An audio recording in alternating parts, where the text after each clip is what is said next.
결심하였더라. 아멘. 우리 앞뒤 좌우 있는 성도님들 향해서 이렇게 인사했으면 좋겠습니다. 하나님 은혜와 평강을 누립시다. 이렇게 함께 인사했으면 좋겠습니다. 하나님 은혜와 평강을 누립시다. 이 땅에 살고 있지만 세상이 주는 힘으로 살아가는 것이 아니라 언제나 하늘로부터 오는 우리 주 예수 그리스도의 은혜와 평강으로 살아가는 성도가 됩시다. 그것이 어두운 세상에서 빛의 성도로 살아가게 할 줄 믿습니다. 항상 주님이 주시는 은혜와 사랑으로 나아가는 저와 우리 창원사형제 성도님 되시길 주님의 이름으로 축복합니다. 문화재나 건물들을 보시면 시간이 갈수록 훼손되거나 나중에는 파괴되어지고 볼품없게 됩니다.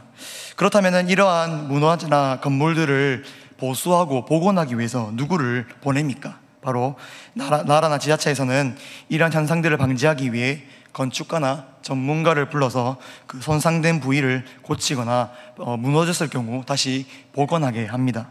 이처럼 어떤 것이 파괴되었거나 무너졌다면 그것을 회복하기 위해 그에 맞는 필요한 사람을 보내는 것이 아주 합당한 일입니다. 그렇다면 무너진 나라나 그런 민족 공동체를 다시 회복하고 부흥하기 위해서는 누구를 보내는 것이 올바른 일입니까? 당연히 그 나라를 잘 이끌고 잘 다스리고 백성들을 잘 이렇게 독려하는 그런 왕이나 혹은 리더가 필요할 줄 압니다. 특별히 오늘 본문의 시대에 이스라엘이 딱 그런 리더를 원하는 상황입니다. 현재 이스라엘은 1차 포로 귀환 후 성전을 건축했습니다. 그리고 이 성전을 기점으로 다시 다윗 왕 때 누렸던 그 영광과 은혜를 누리길 원했습니다. 회복하길 원했습니다. 이 성전이 지어지면은 지금은 이 솔로몬의 성전에 비하면은 너무나 초라한 스룹바벨의 성전이지만 이 성전을 통해서 하나님께 다시 한 번 더 우리에게 복을 주시고 은혜를 주시고 그때 다윗 왕처럼 평안하게 나라가 부강하게 살아가게 될 것이다 라고 생각을 했습니다. 그런데 시간이 갈수록 그들의 발행과는 전혀 다른 방향으로 흘러가게 되었습니다. 성전으로 가는 성도들의 발걸음이 점차 줄어들기 시작하고 나중에는 예배가 사라지기 직전까지 이르렀습니다.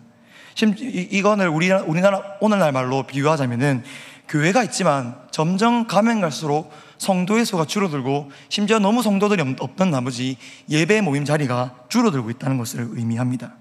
급기야 심지어 나중에 이스라엘 백성들은 다른 이방 사람들과 결혼을 해서 하나님이 보시기에 거룩하지 못한 모습으로 살아갔습니다. 우리가 잘 알다시피 이스라엘은 어떠한 민족입니까? 이스라엘은 그냥 어떠한 세계 이방 민족 중 하나가 아니라 하나님께서 그들을 택하셔서 거룩하게 세우신 거룩한 하나님 나라 이스라엘이지 않습니까? 그러나 그들은 하나님의 말씀을 떠나서 결국에는 이방 민족들과 살게 되었고 이방 민족들과 혼합하게 되고 결혼함으로써 그들의 거룩성이 점차 훼손되고 있었습니다. 이럴 때 분위기를 쇄신할, 반전시킬 리더가 필요하지 않습니까? 이것이 하나님 뜻이 아닙니다. 이것은 하나님께서 원하시는 우리 이스라엘의 방향이 아닙니다. 백성들이여 일어나십시오.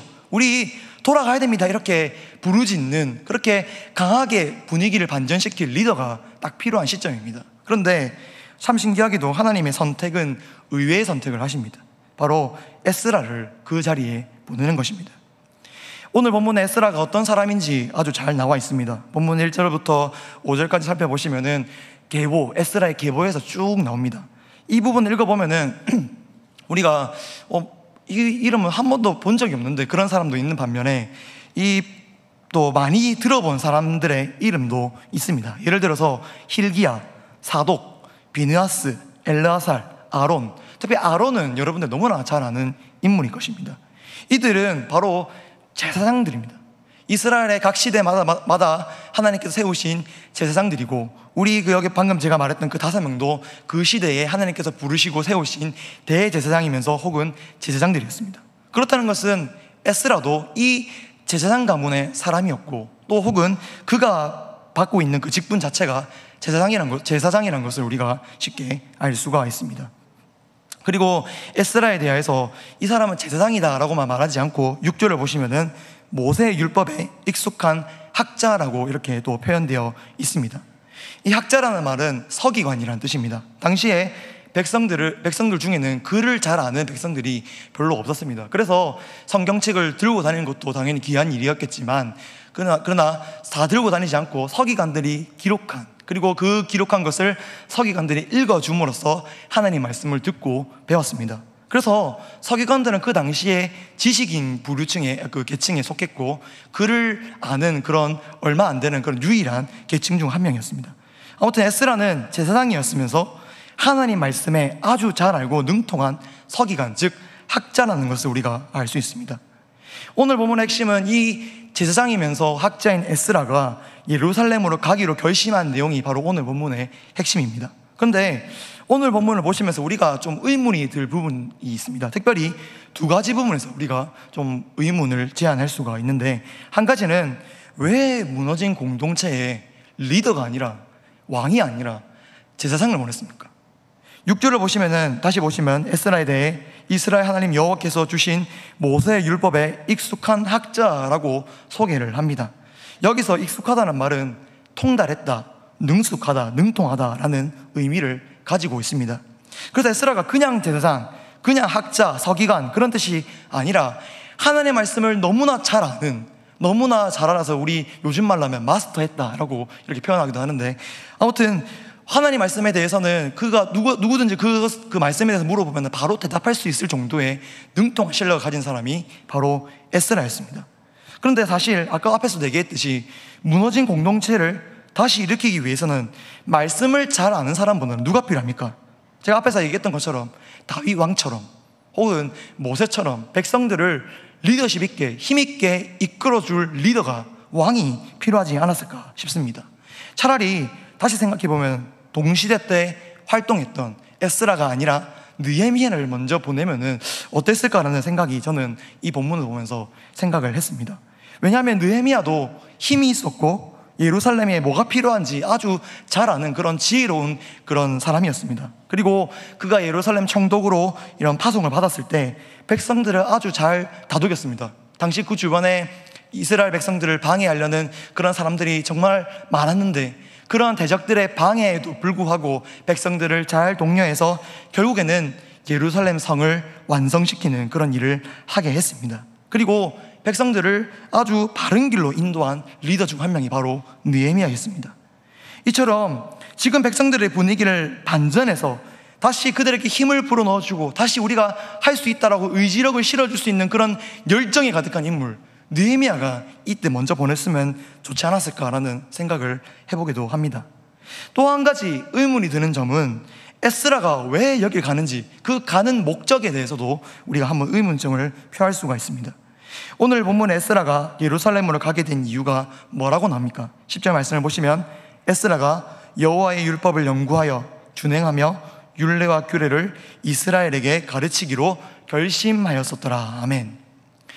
앞에 예루살렘 상황을 제가 설명했습니다. 예루살렘은 지금 현재 예배도 끊겼고 성도들이 교회 가지 아니하고, 그리고 거룩하게 살아야 될 그런 성도들의 모습은 전혀 보이지 않고, 오히려 하나님 정말 싫어하는 이방 민족과의 결혼을 하면서 오히려 그들과 자녀를 낳고 거룩한 백성으로서의 모습은 전혀 보이지 않는 그런 상황이 바로 그 당시 예루살렘이었습니다.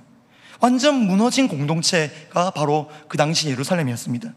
그렇다는 것은 에스라의 목적이 이 공동체를 회복하기 위한 목적으로 가야 되는데, 오늘 본문은 뭐라고 나옵니까?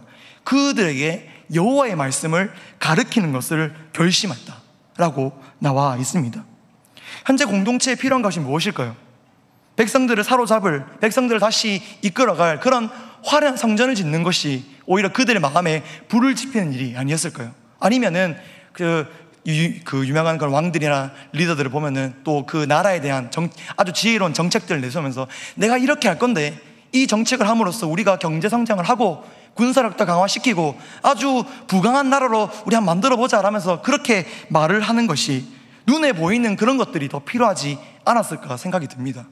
그런데 오늘 말씀은 눈에 보이지 않는, 티도 나지 않는, 그리고 어떤 사람들이 보기에는 별로 의미 없어 보이는 하나님 말씀을 가르치려고, 그 말씀을 가르치고 결심하고 올라갔다는 것을 우리가 확인할 수가 있습니다. 왜 하나님은 리더가 아닌 제사장을, 왜 하나님은 다른 사람이 아닌 에스라를 그곳을 그 예루살렘에 보내심으로써 하나님 말씀을 가르치려고 하는 것입니까? 그것은 바로 믿음의 공동체의 회복이 바로 이 말씀으로부터 시작되기 때문입니다. 세상 공동체는 눈에 보이거나 다른 방법들로 시작되고 다시 재기할 수 있을진 모르겠지만 우리 교회와 같이 믿음의 공동체는, 특별히 이스라엘은 말씀의 회복으로부터 다시 시작되는 공동체가 그들이었기 때문입니다. 이스라엘의 시작은 어떻게 시작됩니까? 사람들이 우리 한번 이스라엘 만들어보자, 그들의 의지로 만들어지고 시작된 민족이 이스라엘이 아니었습니다. 이스라엘의 역사는 바로 아브라함을 향한 그 부르심의 말씀으로부터 시작되었습니다. 창세기 12장 1절입니다. 여호와께서 아브라함에게 이르시되 너는 너의 고향과 친척과 아버지의 집을 떠나 내가 내게 보여줄 땅으로 가라. 이 말씀을 아브라함이 순종함으로써 이제 이스라엘 역사가 시작된 것이었습니다. 그래서 이 아브라함이 당시 이 하란이라는 지역에서 이제 갈대 우르라는 지역에서 이제 넘어오게 되는데, 그때 강을 건너지 않습니까? 그 강을 건너다라는 그 의미에서 나오는 단어가 뭡니까? 히브리라는 단어입니다. 그래서 그들을 히브리인이라 부른 이유가 바로 이 아브라함이 이 말씀에 순종함으로써 나온 결과입니다. 그래서 이스라엘 역사는 부르심의 말씀에 순종함을 통해서 시작되는 역사가 바로 이스라엘이었습니다. 그리고 이 아브라함, 이삭, 야곱 잘 가다가 나중에는 야곱 시대, 요셉 시대 가서는 그들이 애굽에 정착하지 않습니까? 애굽에 정착하면서 나중에는 애굽의 노예로 끝날 뻔한 그들의 역사가 다시 모세를 통해서 일으키게 됩니다. 하나님 모세를 보내심으로써 그들을 출애굽시키시고 시내산으로 인도하셨습니다. 그리고 시내산에서 그냥 머무는 것이 아니라 그들과 언약을 맺었는데, 이때 이 시내산 언약을 맺으실 때 하나님께서 하신 중요한 말씀이 있습니다. 출애굽기 19장 5절에서 6절 말씀입니다. 세계가 다 내게 속하였나니 너희가 내 말을 잘 듣고 내 언약을 지키면 너희는 모든 민족 중에서 내 소유가 되겠고 너희가 내게 대하여 제사장 나라가 되며 거룩한 백성이 되리라. 아멘. 이 본문에 따르면은 이스라엘 백성은 하나님의 말씀을 잘 듣고 하나님과의 맺은 그 언약을 지킬 때에 비로소 하나님의 나라가 된다고 말씀하십니다.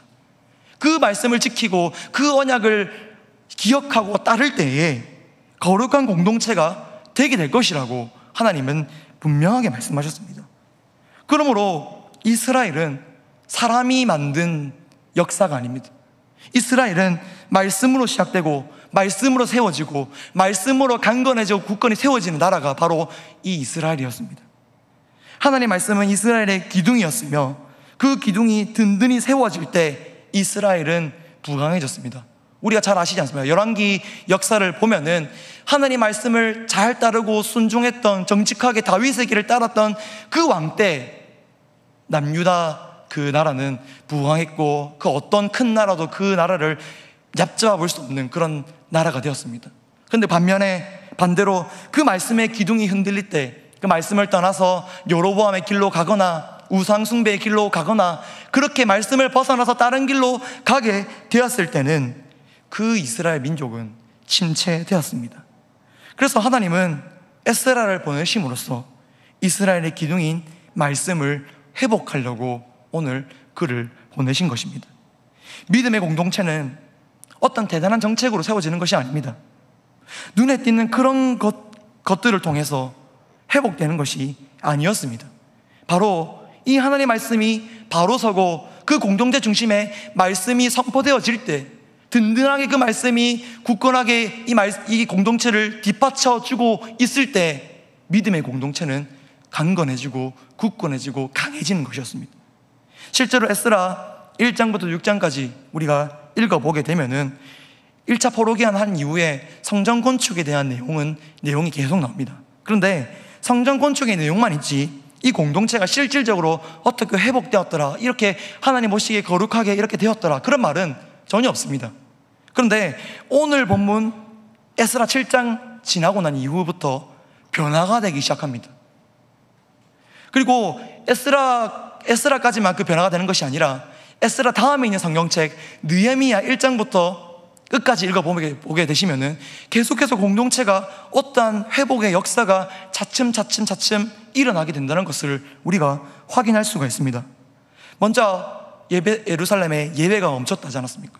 예배가 사라질 뻔한 위기에 처했다고 했는데, 이 7장 기점으로 해서 점점 예배가 살아나더니 나중에 느헤미야서 가서는 하나님께서 거룩하게 지키자고 명령하셨던 그 성일 중 하나, 초막절을 거룩하게 지킬 정도로 예배가 회복되었다는 것을 확인할 수가 있습니다. 그리고 이방 여인과 사는 것이 지금 현재 이 이스라엘 백성들에게는 죄인지를 몰랐습니다. 심지어 이 7장 다음에 8장 내용을 보시면은 이 이방 여인과의 결혼을 누가 주도했는지 아십니까? 백성들이 그냥 주도한 것이 아니라 백성들 위에 지도자, 방백들이 이 결혼을 주도하고 유행시켰다라고 말씀하고 있습니다. 그만큼 이 이방 여인과 이 이방 사람과의 결혼이 하나님 보시기에 정말 큰, 신명기 7장 보시면 정말 큰 죄라고 나와 있는데 아무 감각이 없는 겁니다. 하나님 죄, 하나님 말씀에 대한 감각도 없고 하나님이 싫어하시는 것에 대한 그런 것에 대해서 아주 무감각한 상태가 바로 오늘 본문의 예루살렘이었습니다. 그런데 이 7장 기점으로 해서 9장, 10장을 읽어보시면 아시겠지만 그들이 이방 사람들과 결혼하는 것이 그들과 결혼해서 우리의 거룩성을 해치는 것이 하나님 보시기에 아주 큰 죄이구나 하면서 깨닫기 시작합니다. 그래서 급기야 어떻게 합니까? 지금 비록 결혼해서 아기까지 잘 낳고 살고 있던 그들이 이방인 아내를 쫓아내고 심지어 그 사이에서 나온 소생들까지도 쫓아내고 추방시켜버리기로 작정을 하게 됩니다. 하나님의 말씀으로부터 벗어났던 그들의 삶이 다시 거룩한 삶으로 돌아오게 되고 말씀 안으로 들어오게 된 것이었습니다. 심지어 하나님과의 관계도 회복이 되었습니다. 오늘 본문 아니지만 느헤미야 8장을 또 가서 읽어보시면은 에스라가 사람들 앞에서 하나님 말씀을 봉독하는 장면이 나옵니다. 근데 그 봉독하는 장면에서 그 말씀을 듣고 그때 있었던 회중들의 반응이 어땠다고 하십니까? 바로 다 울었다라고 되어 있습니다. 다 철저히 울었고 자기들의 그 말씀을 들을 때 내가 얼마나 큰 죄인이었는지, 그리고 그 죄인을 이렇게 지금까지 살려주신 그 하나님의 은혜가 얼마나 큰지 감동의 눈물과 안타까움의 눈물과 슬픔의 눈물을 펑펑 흘렸다라고 느헤미야 8장은 그러고 있습니다. 비로소 하나님과 그들의 관계가 점차 회복되기 시작한 겁니다. 하나님과의 관계가 멀어졌던 그들의 거리가 점차 가까워지기 시작했던 것입니다. 바로 그 회복의 시작이 언제 시작인 줄 아십니까? 우리가 주목해야 할 부분은 바로 이겁니다. 그 모든 공동체의 회복들이 언제부터 시작된 줄 아십니까? 바로 오늘 우리가 읽은 본문 에스라 7장 1절부터 10절 말씀, 에스라가 하나님 말씀을 가르치기로 결심한 그 순간부터 회복의 역사가 시작된 줄 믿습니다. 사랑하는 성도 여러분, 오늘 믿음의 공동체인 교회도 마찬가지입니다. 교회의 회복과 부흥을 위해 우리가 먼저 집중해야 할 것은 바로 다름 아닌 말씀입니다. 이것이 오늘 본문에 나오는 공동체를 회복하는 하나님의 첫 시작입니다. 이것은 우리 창원세한교회도 똑같이 적용됩니다. 지금도 하나님의 말씀을 통해 우리 창원세한교회를 굳건히 세워나가길 원하십니다. 특별히 우리가 1부 예배, 2부, 3부 경고 시간 때 영상을 보지 않았습니까? 우리가 그 영상을 보면서 어떤 생각이 드셨습니까? 저는 그 총동원 주의를 경험하면서 참 마음이 제 개인적으로 울컥했습니다. 이처럼 성도님들이 많이 이 예배당에 가득 채워질 정도로 예배하고 큰 목소리로 찬양하고 같이 기도하고 같이 선언하고 그런 장면들이 보면서 와, 진짜 이런 날이 다시 올 수 있구나. 다시 이제 우리가 이 기점으로 해서 다시 일어났으면 좋겠다라는 그런 마음이 감정적으로 좀 울컥한 그런 생각이 들었습니다. 그런데 우리가 앞으로 그 영상에서 나오는 것처럼 우리가 지금도 계속 회복하고 그리고 회복함으로써 전진하고 노력하고 있지 않습니까? 그런데 그 노력의 방향이 어디로 가야 되는 게 맞다고 합니까? 우리가 회복을 향해 달려가고 있다고 하면서 어떠한 노력으로 지금 가고 있습니까? 어떠한 것으로 한 걸음 한 걸음 나아가고 있습니까?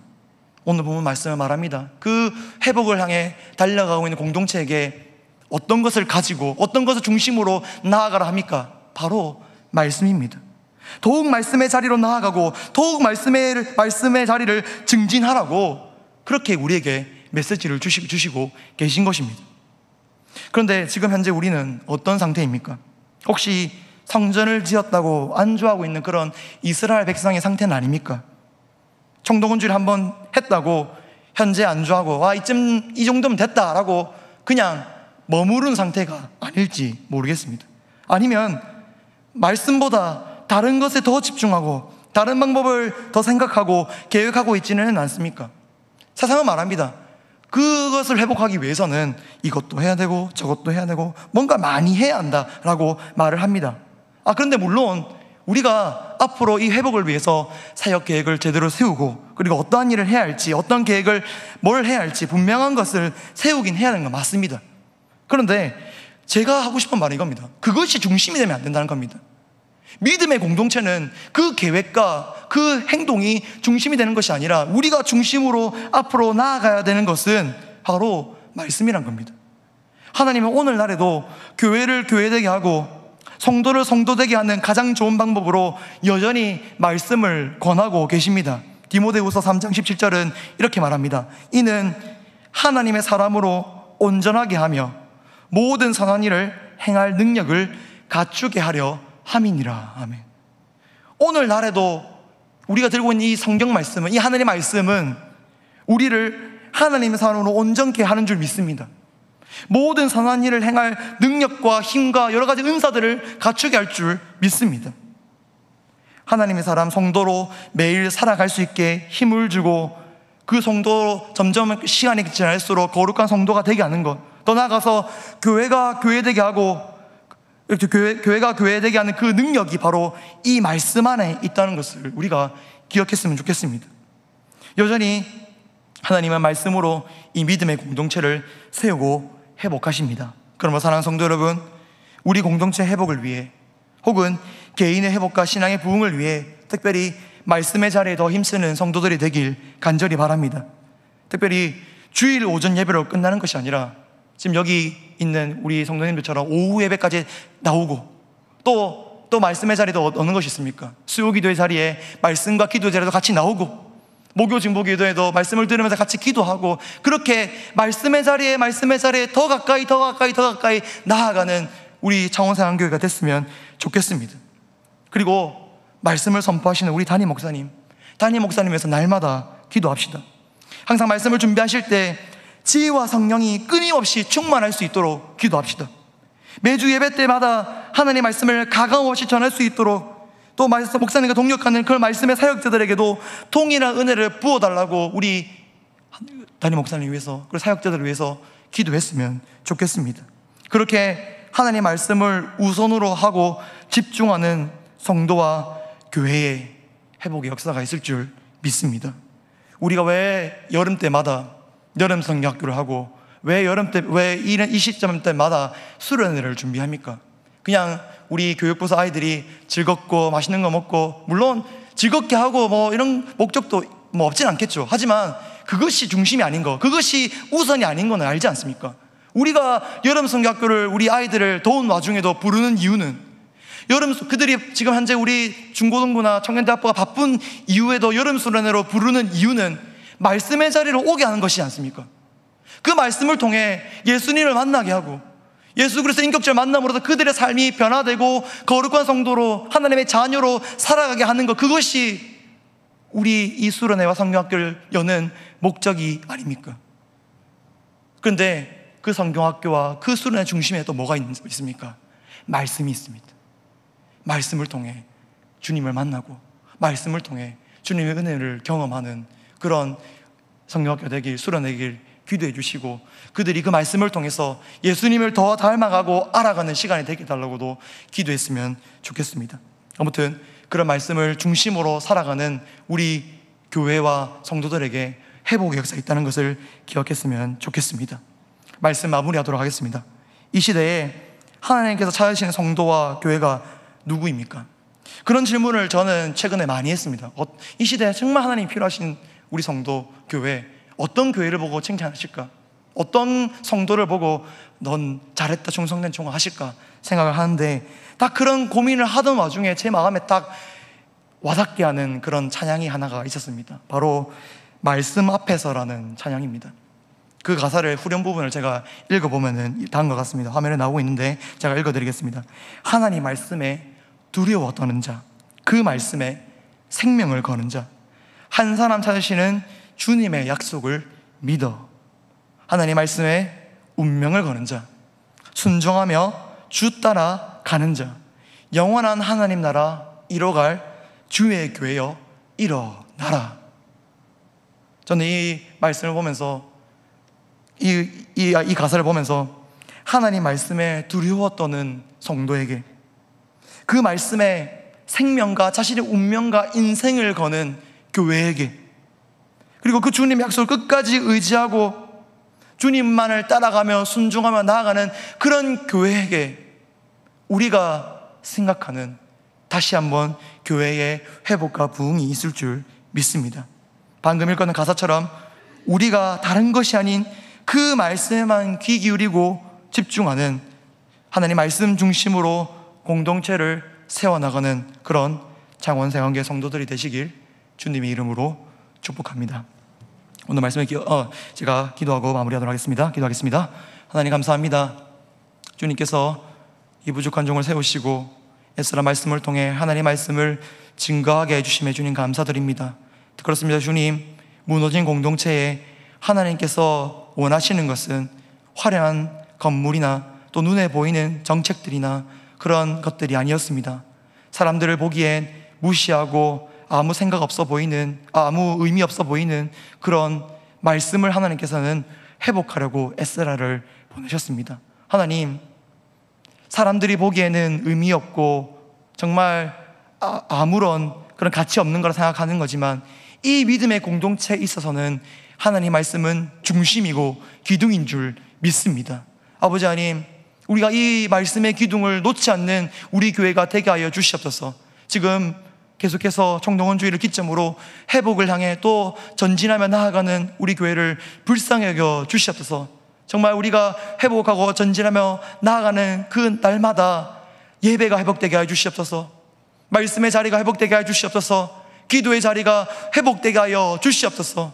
계속해서 말씀 충만, 기도 충만, 성령 충만한 교회가 되게 하여 주시옵소서. 그래서 하나님이 우리 창원세안교회를 보시고 또한 우리 교회 성도들을 보실 때 잘했다, 충성된 종아라고 칭찬받는 교회가 되게 하여 주시옵소서. 마지막으로 이 말씀의 자리가, 이 기도의 자리가 주님 오시는 그날까지 이어지게끔 주님 지켜주시고 우리의 믿음의 세대를 세워 주시옵소서. 감사합니다. 예수 그리스도로 기도드립니다. 아멘.